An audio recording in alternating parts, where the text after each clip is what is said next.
hello viewers আপোনালোক কেনে আছে মই আশা কৰিছো আপোনালোক ভালে আছে আপোনালোকক আৰু এটা নতুন ভিডিও লৈ স্বাগতম জনাইছো আপোনালোকৰ কাৰণে এটা ভাল খবৰ লৈ আহিছো director of medical education DM চাকৰি পদ মুকলি হৈছে 1708 টা গ্ৰেড 3 টেকনিক্যাল পোষ্ট তো আহক বিশেষভাৱে চাও DME Assam Recruitment 2024 Name of Post Grade 3 Technical ইয়াত টোটাল পদ আছে 2685 টা এডুকেশন কোয়ালিফিকেশন এডভার্টাইজমেন্টত দিয়া আছে আৰু এডভাৰ্টাইজমেন্টৰ লিংক ভিডিও ডেসক্ৰিপচনত দি থম আপোনালোকে তাৰে পৰা গৈ চাব পাৰিব পে স্কেল 14000 ৰ পৰা 77000 Others criteria of DME recruitment nationality candidate John Indian citizen হব লাগিব বয়সৰ সীমা 18 পৰা 40 বছৰ 5 জানুৱাৰী 2024 ৰ পৰা ক্যাটাগৰি ওয়াইজ বয়সৰ ৰেহাই দিয়া হৈছে OBC MOBC ৰ কাৰণে 3 বছৰ SC ST ৰ কাৰণে 5 বছৰ और PWD ৰ কাৰণে 10 বছৰ এমপ্লয়মেন্ট এক্সন ৰেজিষ্ট্ৰেচন ক্যান্ডিডেট জনৰ অসমৰ এমপ্লয়মেন্ট এক্সন ৰেজিষ্ট্ৰেচন সাৰ্টিফিকেট থাকিব লাগিব এপ্লিকেশন ফিস এতে এপ্লিকেশন কৰতে একো ফিস পে কৰিব নালাগে হেল্পলাইন যদি কিবা সহায়ৰ প্ৰয়োজন হয় আপোনালোকে এইটো নম্বৰত ফোন কৰিব পাৰিব পুৱা 10 টাৰ পৰা আবেলি 6 টা লৈ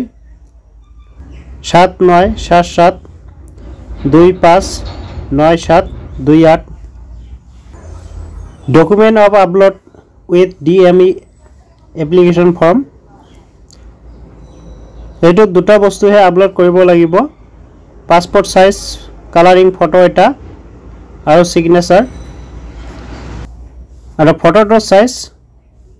ম্যাক্সিমাম 50 KB হ'ব লাগিব আৰু ফাইল টাইপ JPG নহলে JPEG থাকিব লাগিব ফটোৰ হাইট 250 ৰ পৰা 320 পিক্সেলত থাকিব লাগিব আৰু ওয়েট 150 ৰ পৰা 220 পিক্সেলৰ ভিতৰত থাকিব লাগিব আৰু সিগনেচাৰটো ম্যাক্সিমাম 30 KB হ'ব লাগিব আৰু JPG নহলে JPEG থাকিব লাগিব হাইট 100 ৰ পৰা 180 পিক্সেলত থাকিব লাগিব